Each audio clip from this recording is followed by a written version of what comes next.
Hey there, writer rebels. As you know, I've been trying to get my writing back on track, so let's discuss some of the successes and failures I've had so far in 2022.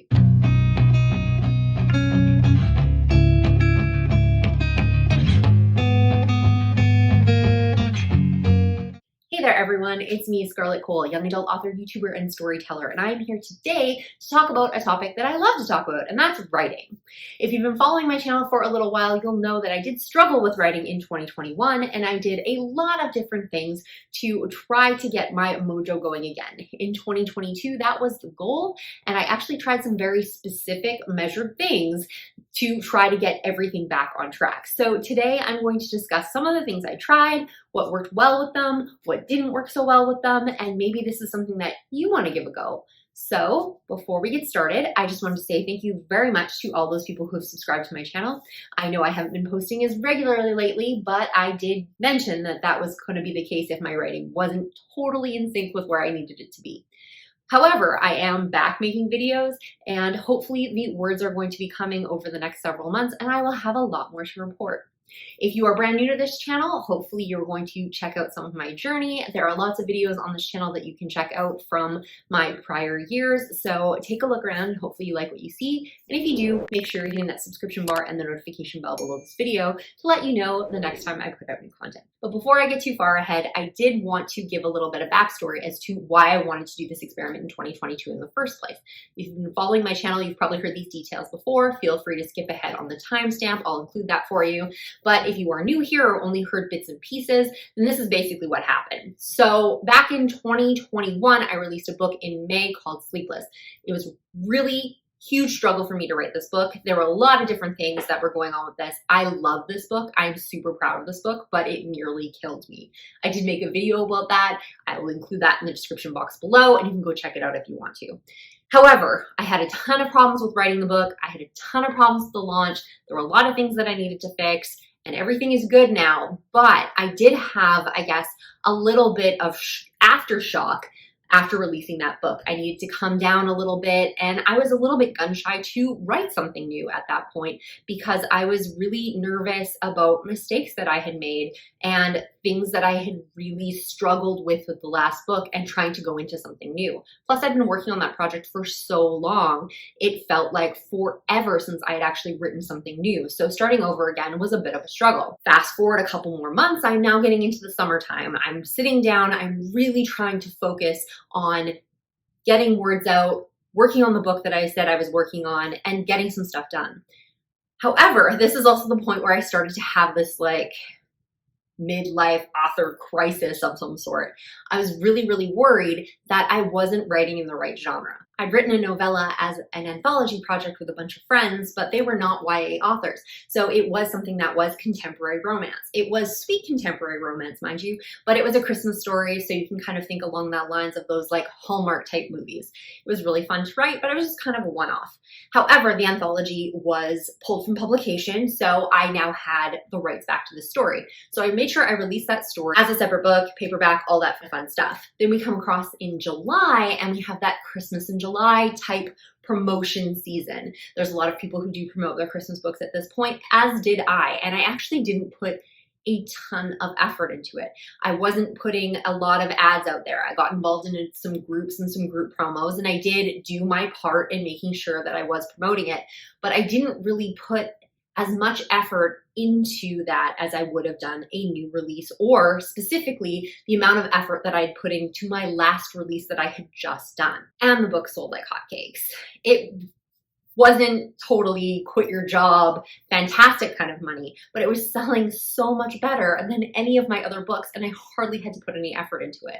So I started having this little bit of a panic attack that maybe I'm writing in the wrong category. Maybe I'm writing in the wrong genre. Maybe I should be doing something else. And then I started getting other ideas, very to-market ideas in the contemporary romance area.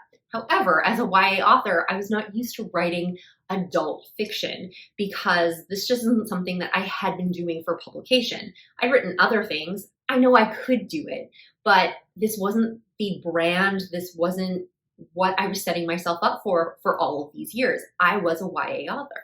So I started having a bit of a panic attack that I had been doing the wrong thing. So one of my friends convinced me that maybe I just needed to sit down and plot out these adult novels and see how I felt about it. Maybe this needed to be a side project while I worked on my YA stuff and kind of cover a lot of my bases. Anyhow, after a lot of soul searching and working on that and then getting diverted from that and plotting more YA books, I realized that YA is the place I need to be. It may not be the best-selling area of all time. I may struggle to sell some of my books compared to some of my adult romance colleagues, but this is something that I really, really love and I really have a heart for. So I should at least keep going on those ideas that I really, really like. And once I get into a place where I can branch out, then maybe adults is the place that I need to go.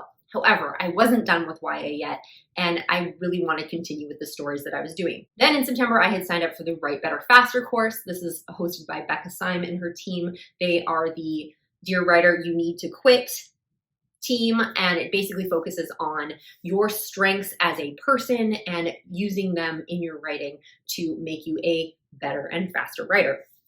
This was really educational and I learned a lot about myself and a lot of the good and bad things that I do. And so I tried to put some of that stuff into practice. I started getting a little bit of momentum going towards October, November, but that's when the work stress started. So I basically had to throw myself into a lot of work stuff over November and a lot of December. And then obviously December is holidays and all that kind of stuff. By the time I hit January, I was so frustrated in the amount of work or the lack thereof that I had done on this next project or anything else that I was just totally frustrated. So when we come up to 2022, I was determined that I was going to write this next book and that I was going to move forward with my author career and that I just needed to get over all those bad things that happened in 2021. All right, so now you're totally caught up. So if anybody skipped ahead to this point, hopefully you are joining back in, and we are going to get back all the way to the beginning of January. So the first thing I tried in the beginning of January was something called a writing journal. One of my friends does this. I know there's a lot of other authors that do this, and it seems to really work well for them. Basically what it is they have a journal. Bullet journals seem to work really well for this, and basically every day you would either put a sticker or a little drawing or something to represent the writing that you've done. You write down what you've written, how you feel about it, journal about it a little bit. If you didn't write, putting some stuff down there as to why you didn't write and kind of journaling your progress along the way. So I thought this might be a good idea because first off, I knew some successful people that had been using it. And secondly, I thought it might be a really good investigation as to what I was doing or not doing on a daily basis. Well, this lasted about a week. The reason for this is it actually made me feel really, really bad about myself because I had started out all right. The first couple of days I had written, I felt good about it, and then I stopped writing. And some of them were totally legit. Like, I just got my booster shot, I feel like garbage, and I just watched Encanto instead. Fair enough. But there were a lot of days where I sat there and wrote down, I don't know why I didn't write. I had my computer on my lap and didn't write. I chose to binge watch Shadowhunters again instead of write. And these were the things that I think I really needed to hear from myself. But on the same note, made me feel bad day after day after day, making up excuses essentially as to why I wasn't getting writing done. Don't get me wrong, I love writing. I wouldn't keep at it if I didn't love writing, but clearly there's a block or something that I needed to get through. So this process failed, 100% failed because I could not keep going ahead like that. Where was it positive? It was positive because it allowed me to track things. If I was actually writing, it would be wonderful to have that journal to be able to see my progress and how I had done day after day, month after month. However, I did bail on that because there was a lot of not writing that was happening. The other thing that was really good about this process is it was showing me on a day-to-day basis where I wasn't writing. In retrospect, there's a lot of times where I can get to a Sunday and it's very easy to go, well, I was busy. That's why I didn't have time to write. And it's a totally valid thing. I am very busy.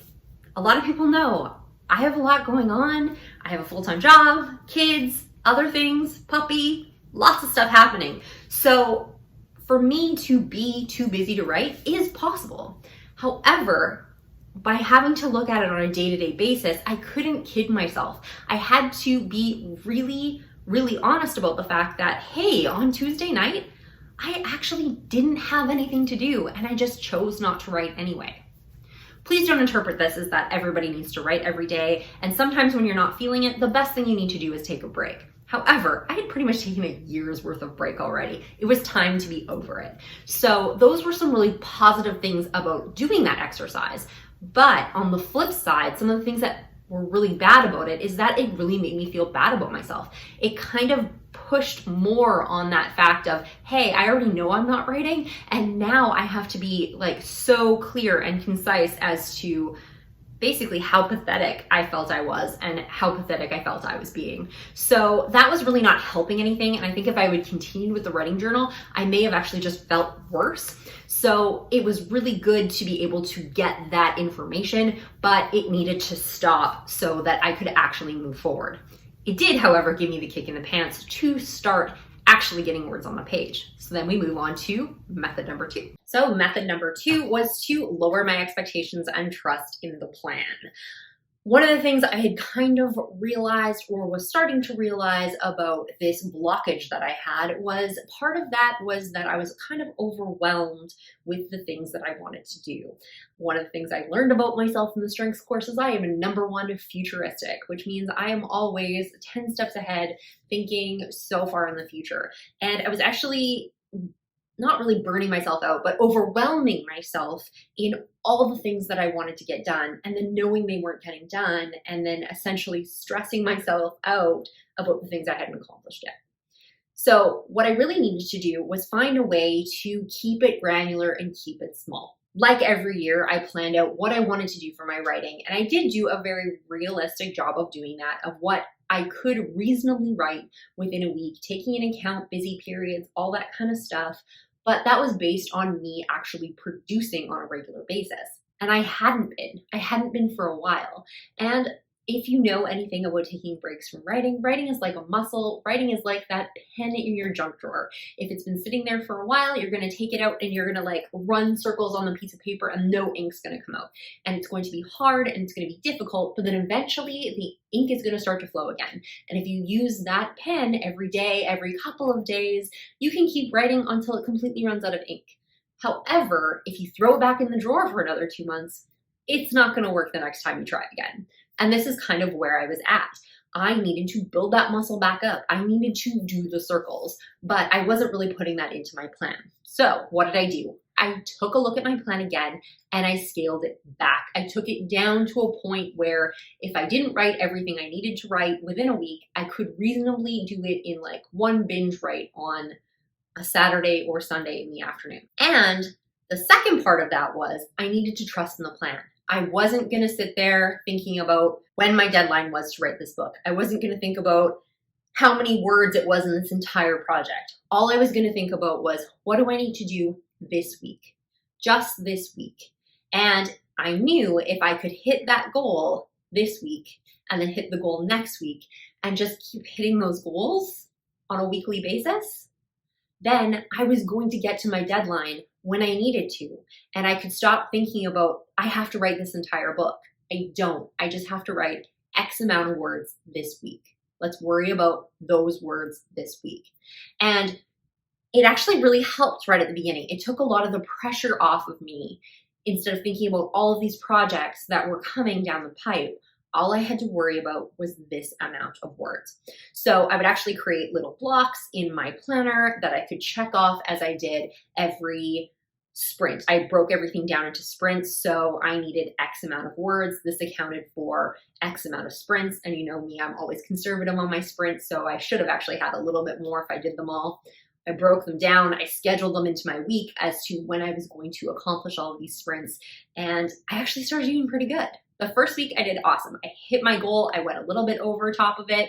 I felt really, really good. And then the next week, some other things came up and I got probably about 3/4 to my goal. So I was a little bit short and I'm like, okay, no problem. Well, maybe I can make that up the next week. So the problem I think here was instead of focusing on this is the amount of words I need to write this week, I was focusing on these are the amount of words I need to write this week, plus the ones from last week. And I think that was probably a mistake. Granted, if I didn't write those other words, I wasn't going to hit my deadline. But if I actually got into some momentum, I could still pick them up at the end without having that pressure. So I'm not really sure if it would have helped or not, but in retrospect, I'm thinking it probably didn't, forcing myself to try and put in these extra words, because after a couple of weeks, now I'm writing an insane amount of words per week. That is not reasonable for the progress that I have been making. So we get to the end of January, and at the end of January, I have basically written less than I would have written on a weekend writing retreat. And to be honest with you, I don't write very fast, so that's not a lot of words. And it was not as uplifting as I'd hoped it would be. I did take the small win that, hey, I had written something. And to be honest with you, I wrote more in January than I had written from May to December of 2021. So that was positive, but I still was nowhere near where I needed to be. So February was another month. And this leads us to method number 3, which is the one I'm currently using with a couple little tweaks to it, which I'll discuss a little bit towards the end of this section. So basically what happened in February is I was not as happy with myself as I had hoped to be. And I kind of lamented to some of my writer friends where I felt really bad. And I thought to myself, well, maybe this isn't the right project. Maybe it's not the writing that's a problem. Maybe I'm just not writing the right project. I still love this project. I'm excited about it. And I have it all plotted out. I know what I want to do. I think it's a great story and the characters are awesome. But I wasn't sure if it was just that project wasn't calling to me, or maybe it was just the pressure of having told people that this was my next book coming out. It was, this project wasn't passion anymore. It was work, because this was the next book I needed to publish. So I had told this to my friends and I said, maybe I'm working on the wrong book. What do you guys think? This is what I'm dealing with. And one of my friends suggested, what happened to that story you had talked about at Christmas time? So back up to December, I had kind of come up with this idea for a book that I had plotted back in the summer that I hadn't even considered getting to if I was lucky by the end of 2022. And they were like, you were so excited about that project. Why don't you take a break and just work on that project? And I thought to myself, well, I'm not really getting any further ahead, so I might as well do that. So I took the weekend to sit there and work on outlining that project, because I hadn't actually gotten that far with it yet, because as I said, I wasn't planning to write it until way down the line. So I stopped and I spent that whole weekend working on that project. And you know what happened? The project I was supposed to be working on was like, well, what about this? And what about this? And what about me? And I was like, where was that when I needed it in January and December and all of those months back there? So I didn't really want to give up on it, because this was the project I should be doing, but I was also really excited about this new project too. So what I started doing was that I would actually get to write this fun new project that I wanted to do. However, to be able to do that, I had to at least do one sprint in the old project. And it didn't necessarily have to be a good sprint. I just had to sit there for a full sprint, not on social media, not doing anything else. And even if I just stared at the screen until the timer went off, that's fine. But what I found is that I would actually write. And it wasn't necessarily coming very quickly, but the longer that I did this, the story started moving again. And I would always usually try to do that sprint first thing in the morning before I started work, because that way in the evenings, I could work on this other project that was getting me a little bit more excited. So I actually did this for a couple of weeks and it worked out great. Not only was I writing more words in the project that I had originally started with than I had per week in January, I was actually moving forward on this other project as well. This was very confusing for me because I've always been a one project kind of girl. However, I did have a chat with Becca Syme, one of the strengths coaches, and she was saying, you know, with the strengths that I have, it isn't very uncommon to be working on two different projects. I like to call it my relief project because it allows me to let my brain wander into something else while still kind of solving the problems of the other project, because I'm not focusing so hard on it and I'm not putting everything I have into it. See, that's the problem. When I was getting into a block or I was getting into something that was frustrating me, I just wouldn't write. So this way, I would still be writing. It has allowed me to keep up with the consistency of writing every day or every second day, or at least on a regular basis. Meanwhile, I wasn't necessarily moving forward in the other project, but I kept up the writing. I kept moving that muscle. I kept writing with that pen, drawing those circles. So I was getting faster at writing. I was getting used to it again. And when I would spend the time doing those sprints in the other project, I would actually start moving forward because that story was starting to click when I finally took my brain away from it, but was still doing that creative sort of thing. So this is really the process that I seems to work for me, at least for right now. I'm sure it's probably going to change as things go on. And the key things about that system are that A, I need to at least get one of those sprints done in the morning.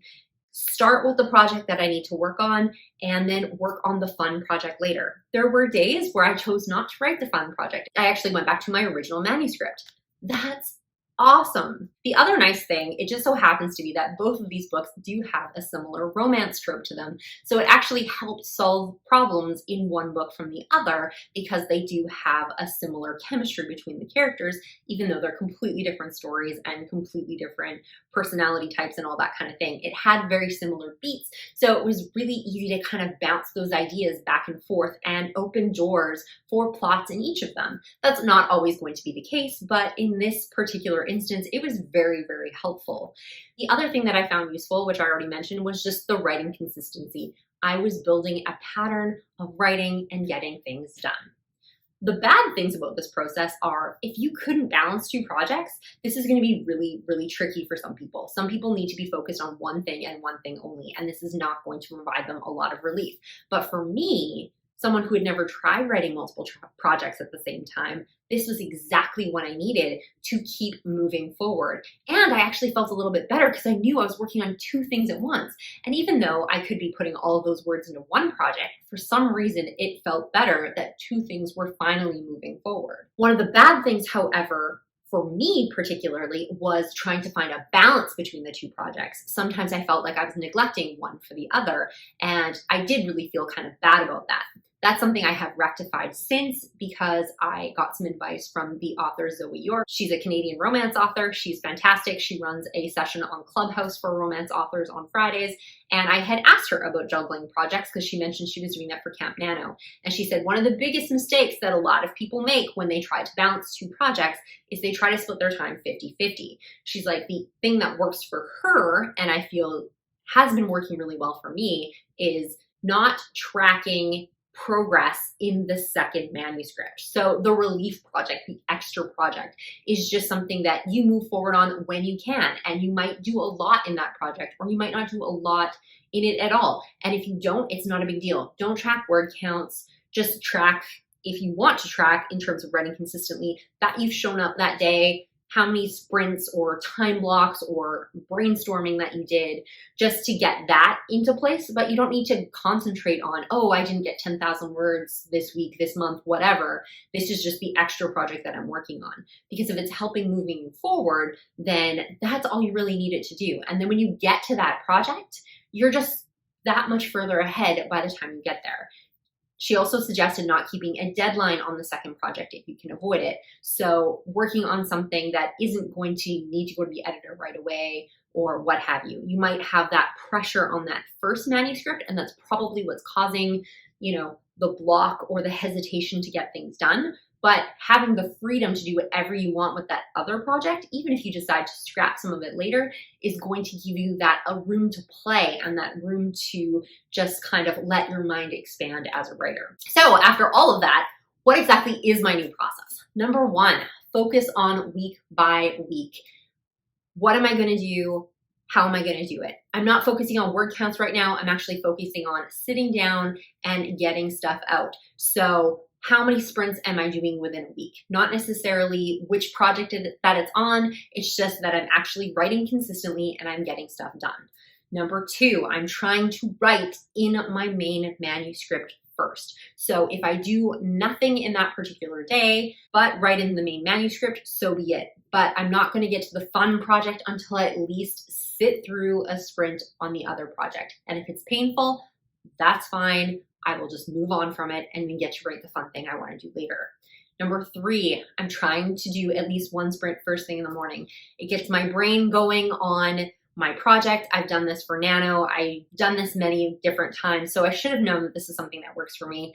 Get a sprint done first thing in the morning. I know I can't write a lot in the mornings because I do need to work, but just getting my brain moving in that direction makes things so much simpler. And number 4 is allowing myself a relief project to work on other than just my main project. Make sure that I'm writing consistently, but not necessarily putting so much pressure on that first manuscript that things are not going to move forward. So basically, that's what I'm going to be working on, and I will let you know how well it goes. But right now, the words are flowing, and I'm super happy about that. Have you tried any of the methods that I've discussed within this video? What's worked for you and what hasn't? So just let me know in the comments, because I would love to hear about other people's processes as I'm still working on developing my own. If you like this video, make sure you're hitting the thumbs up button below it to let YouTube know this is something worth watching. And if you want to hang out to see how well this experiment goes, you can definitely hit the subscription bar and the notification bell below this video for YouTube to let you know the next time I put out new content. Thank you so much for joining me, and wish me luck.